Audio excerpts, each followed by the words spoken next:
You already know the drill, it's a new month. I'm here with 5 new book recommendations, so let's get started. Hi everyone, welcome back to my channel, or if you're new here, welcome. My name is Flor and I post new videos every week talking about content creation, talking about life in New York City, talking about things I like books, for example. So if you like any of this, of course, hit the subscribe button down below. For a small channel like mine with just over 2,000 subscribers, if you were to subscribe, it would really mean the world to me. So with that little introduction out of the way, we are gonna get started with today's video. So if you have been following me for a while, you already know how this goes, but in case you're new here and you have just discovered my channel and this video, what I usually do is every month or every 2 months, I put together a list of 5 books that I've read and I make a video with my recommendations. I usually read around 2 books a month, so that makes around 24 a year, and I've been doing these videos for almost 2 years now. So there's 13 videos prior to this one. So if you're just like falling down the rabbit hole of becoming a reader, or if you're in the mood for something new, maybe you want to check out all of the books that I'll be recommending in today's video, or maybe check out some of my previous 13 videos. They will all be linked up here right now and also down below in the description box in case you want to go ahead and watch them. Now, with all that being said, yes, let's get started with today's first recommendation. So the first book that I wanted to recommend today is called Tomorrow and Tomorrow and Tomorrow by Gabrielle Zevin.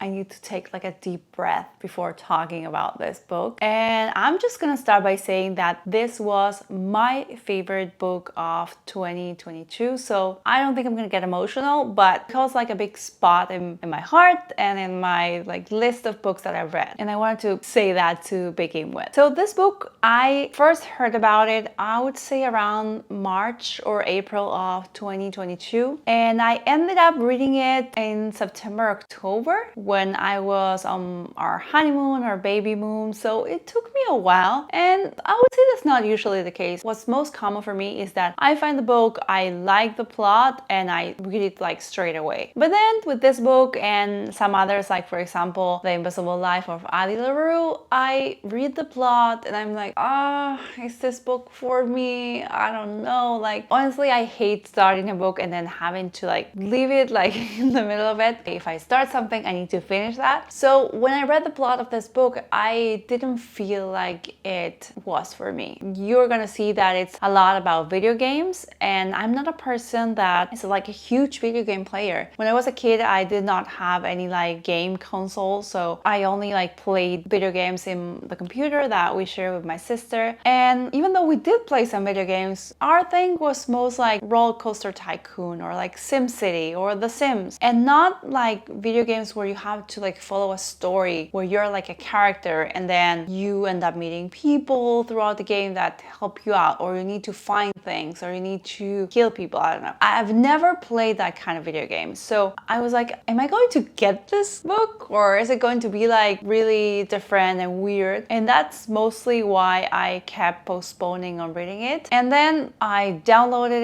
it, I bought it from my local library, and I brought it on this trip. And at the beginning, it was like, this is not working out. And it was like a very slow beginning of the book for me. By the middle, I was hooked. Like I wanted to know where the book was going. And by the end, I was crying. I was like ugly crying, very emotional, also very pregnant. So wow, like full like roller coaster of emotions. And I went to like give this video this like introduction, like proper introduction before actually telling you about the plot, because I feel like sometimes you need to feel like the passion that someone else feels about a book for you to like be convinced that that's the book for you. So now that I've shared my strong emotions towards this book, I'm going to talk about the plot. So this book follows mainly 2 characters. One of them is called Sadie and the other one is Sam. The fact that I remember the names of the characters speaks very highly of this book, because usually when I finish them, unless it's in the title, the names are like bye out of my head. So these 2 people, a girl and a boy, or when they grow up, a woman and a man, they meet when they're kids because of like circumstances of their lives, and it's like a weird friendship. I wouldn't say they're like really close friends, but like quite the opposite. And then they meet again when they have grown up. The thing is that they really like video games, and thing about the book is that they decide to create a video game together. They know how to program, they have some ideas about what this video game should be about. When they begin this journey, we meet the third character in this book, which is a friend of Sam's. I think they were roommates in college. And while Sadie and Sam are like the creatives and the ones with the big ideas, this third person is going to come to this like partnership and going to help them with the most mundane tasks in their everyday life, like remember to pay rent, or let's organize a project so it's finished on times, and so you know what things you need to do today, what things you need to do tomorrow. Like this perfect balance between the people that are more like on the creative side versus more the pragmatic side. So I am not going to like share more about the plot, but basically it's about that, about let's create a video game together and see where that journey takes us. It's a really emotional journey. The book is so beautifully written and the characters are like so well thought, and there's like deepness and meaning, and I don't know, I really loved it, and I like highly recommend it. I would say it's like up there with The Seven Husbands of Evelyn Hugo, which was my favorite book of 2020, then The Invisible Life of Adi LaRue, which was my favorite book of 2021, and now here, Tomorrow, favorite book of 2022. I still haven't read anything that has like changed my mind in 2023. So if you have like any recommendations of this book is going to be your favorite, definitely go ahead, leave them in the comments. I really want to read something that will like blow me out of the water this year, and I still haven't found that. So yeah, very open for recommendations. And in case you are wondering, the title, which really doesn't tell much about the book, maybe not. Tomorrow is like part of a quote of Macbeth. So it says, tomorrow and tomorrow and tomorrow creeps in this petty pace from day to day, to the last syllable of recorded time, and all of our yesterdays have lighted fools the way to dusty death. Out, brief candle. Someone is like a fan of Macbeth and Shakespeare. You're probably thinking that I read that awfully, but yeah, you're maybe wondering what does the phrase, the tomorrow and tomorrow come from. So yeah, that's it. Macbeth, Shakespeare. And I'm gonna stop talking because I've been talking about this book for a really long time and we still have 4 more books to go. So let's move on to the next one. Second book we're going to be talking about is called Luckiest Girl Alive by Jessica Knoll. So this book is mainly about a character. Her name is Annie Fanelli. Not gonna lie, I started this book because I knew the movie was coming out on Netflix and a lot of people that I follow were talking about it. So I am this person that needs to read the book before the movie comes out. So I borrowed the book and I read it in like 2 or 3 days right before the movie came out. Then I started watching the movie. I remember never actually ended up watching it, like not up till the very end. So yeah, that is like maybe for another video. But the book talks about Annie Fanelli. She's the main character in this book. And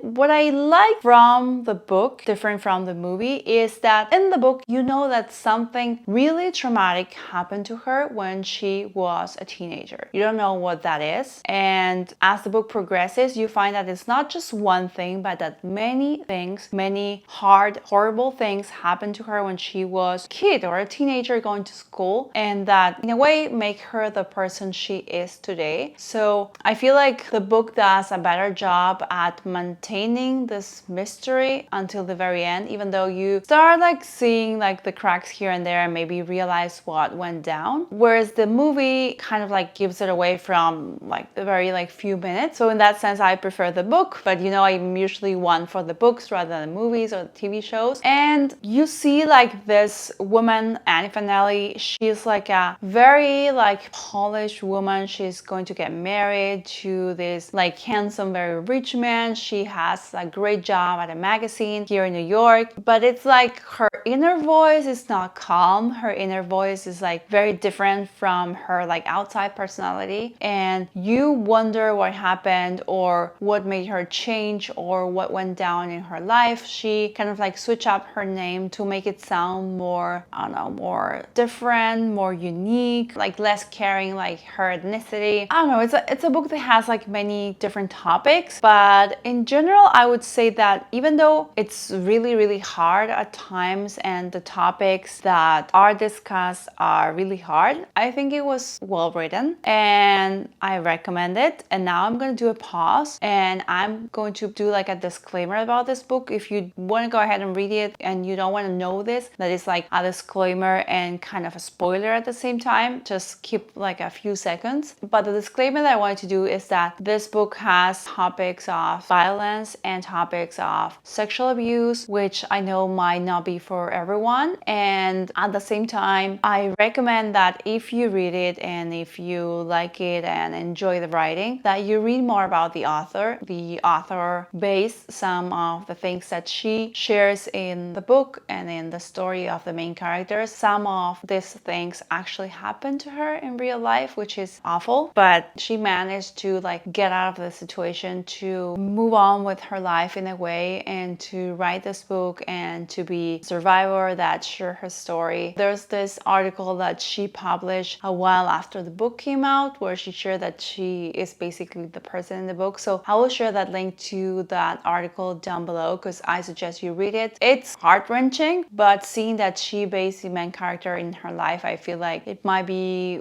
worth reading that if you like and finish the book as well. Third book that I wanted to recommend is called Friends Like This by Kimberly McCreight. This book was an ARC, meaning an advanced reader copy, meaning the editorial sent the book over to me to read it, review it. So that's what we're doing in this video. And I have to say that while I was reading this book, I liked it, I enjoyed it, I recommend it. But now that like 6, 7, 8 months have passed, I'm like, I have no clue what this book was about. Like I remember friends, some kind of murder, some kind of like mystery, and that's it. So I feel like if you're a reader, you know that there are books that you're going to read and that they're going to be like engraved in your brain for the rest of times. Like for me happened with the first book that I recommended. And there are some other books like this one where you're going to have like a really great time while you're reading it. And then it's just going to be like another book on the list for the year. And I'm okay with that. Personally, I don't think you cannot read like one favorite book after another, and you need to read these like in between titles and they're fine. So with that like little disclaimer out of the way, I'm going to share some of the plot. So this is a group of 6 friends. They know each other from college and they're like getting together in a cabin or a house upstate. I think it's upstate New York, like seeing each other after a long time. One of them has a drug addiction, if I'm not mistaken, so it's kind of an intervention for him. But he's like not the only one with problems, and that's like the idea of this book. Like all of them have some secrets, all of them are hiding something from the other ones. And for this book to exist and for the plot to move forward, people are gonna get killed, something is going to happen. There's like a detective at some point, a mystery, something that happened many years ago. All that is very connected, very intertwined, and by the end of the book you are like pretty satisfied. You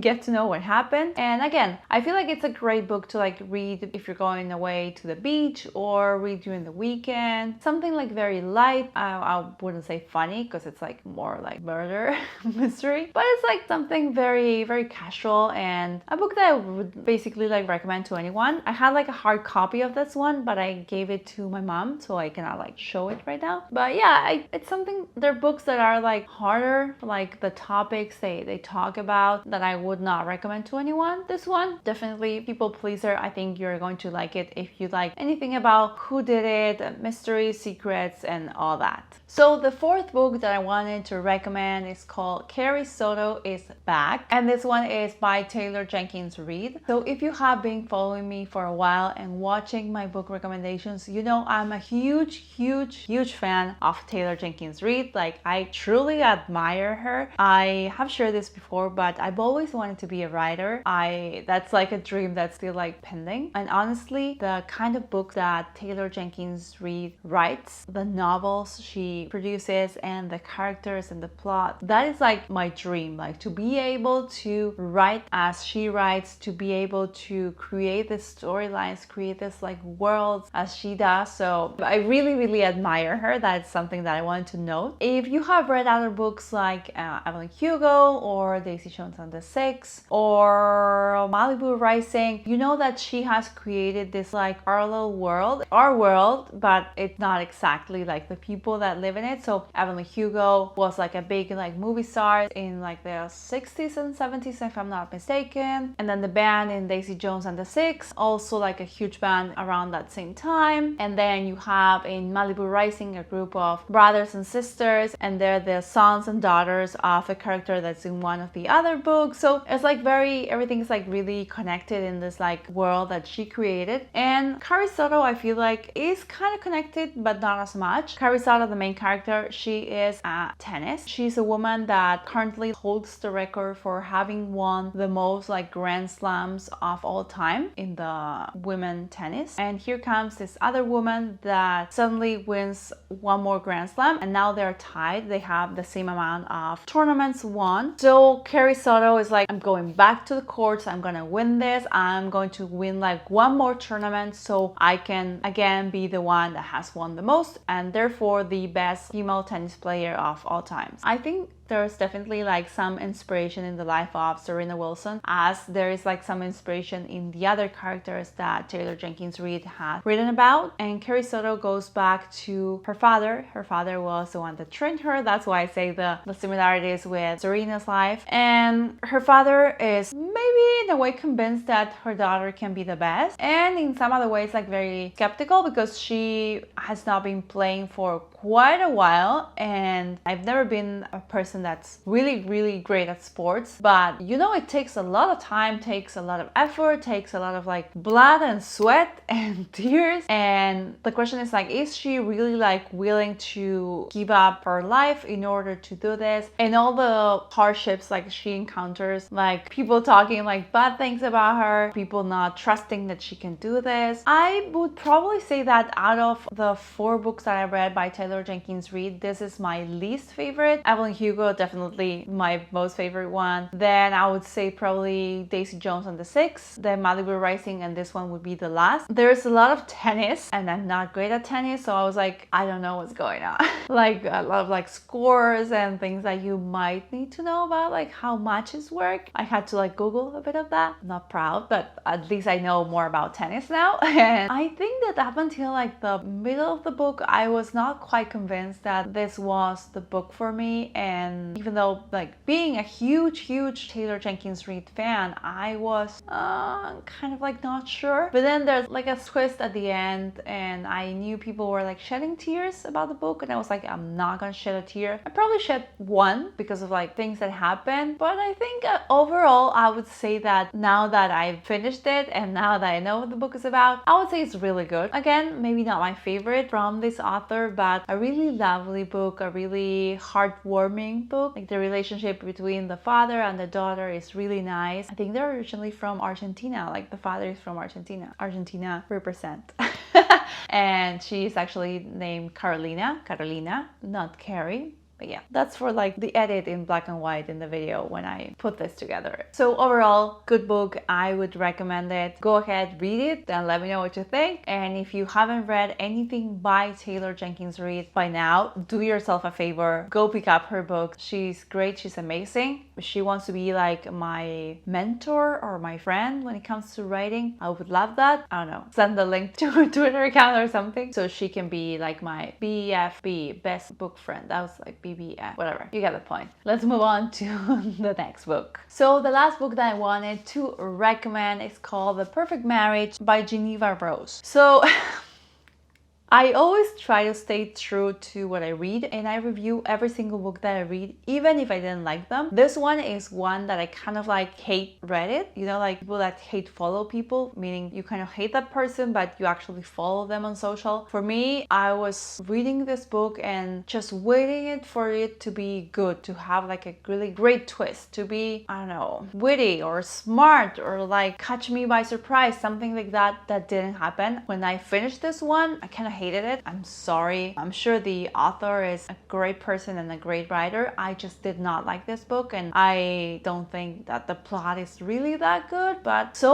many people were recommended it. I was like, okay, I need to read it. Like, I don't want to be like left out of the conversation. So I read it. I'm going to share something about the plot, but I didn't like it. I didn't like it. And I have to be honest with everyone watching this video. So the main character in this book is Sarah Morgan. She is a lawyer. She works at a great firm in Washington, D.C., very successful. And one day she gets a call, and it's the police station. Hi, it's me. Hi, I'm the problem. It's me. No, it's a call from the police station, and her husband is under arrest because he is being suspected of having murdered his mistress. So she finds out that not only her husband is under arrest, but that he was having an affair with another woman. Awful news to get on the phone or in life in general. And she decides out of the blue, for some weird reason that no one really gets, that she is going to be the one to defend him. She's going to be his defense lawyer in this murder trial because she knows her husband better than anyone else, and if she believes he's innocent and that he did not kill this person, who is like best to convince everyone else that he didn't do it than her? So yeah, that's the main idea like behind the book, which if you read this, you're like, I think I'm going to like this. I was like really excited. The end result under delivers, and it was underwhelming, and I did not like it. But maybe it was like just me, and maybe you might like this one. Let me know if you have read it down below in the comments what you thought of the ending. And that is it. That is everything for today's video. I hope you like this 5 new book recommendations. Let me know if you have read any of these books down below in the comments. Let me know what you're reading right now. Let me know what you have read the past year. What was your favorite book of 2022? What's your favorite book of 2023 so far? If you have an account on Goodreads, you can follow me over there. Of course, I'm on Goodreads. I'm kind of very behind with my reading challenge this year. You know, when people say having a kid is hard, well, people are right. Having a kid is hard AF, and you don't have that much free time. It's hard to juggle the working parent and full-time parent, and it's hard. So I have not been reading as much, but I hope I get like back on track and back to my 24 books. Anyways, that is to say that I'm on Goodreads. You can go follow me there. Link will be down below. Links to all the books that I reviewed will also be down below, and links to previous book recommendations also down below. That is it for today's video. If you liked it, I think I was very funny, very chatty, very humorous, very in this book. So if you liked it, of course, hit the subscribe button down below, hit the notification bell, and as usual, I will see you on the next one. Bye!